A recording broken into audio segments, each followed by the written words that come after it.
Does table crowding matter? Have you ever wondered if the number of players at your blackjack table can affect your game? Well, it absolutely can. Let's break down how table crowding impacts your experience and potential winnings. First, consider how blackjack works. The game is all about the number of hands you can play in an hour. More hands mean more chances to win, especially if you are using strategies like card counting. When a table is crowded, it slows down the pace of play. Each player takes time to make decisions, which means fewer hands are dealt per hour. At a crowded table, you might find yourself playing half or even fewer hands compared to a less crowded table.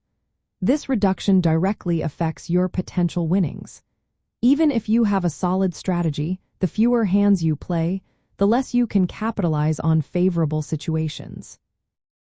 For those who count cards, crowded tables can be particularly challenging. Card counting relies on playing as many hands as possible to adjust your betting strategy. With more players, your opportunities to apply this strategy diminish, making it less effective. Another factor to consider is the distractions that come with crowded tables.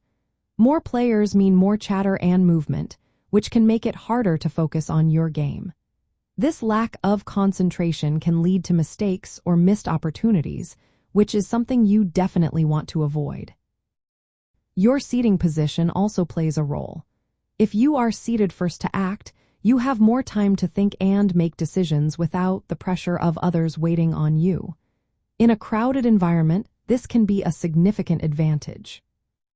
However, there are some situations where crowded tables might be preferable. For casual players, a full table can mean less exposure to high variance and risk.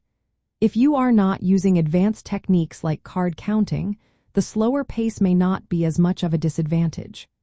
Plus, some players enjoy the social aspect of a crowded table, even if it means slower gameplay. If you want to maximize your expected value, it is generally better to choose less crowded tables. This allows for faster gameplay and more hands dealt, which is essential for applying strategies effectively. Before you sit down, take a moment to observe the table. Look at the number of players, the dealer's speed, and the rules in place to ensure you are making the best choice. In summary, table crowding does matter in blackjack. It can slow down the game, reduce your hands played per hour, and negatively affect strategies like card counting. For players focused on maximizing their advantage, less crowded tables are the way to go. However, for casual players, crowded tables can offer some benefits in terms of reduced risk exposure. Always consider your skill level and preferences when choosing a table to play at.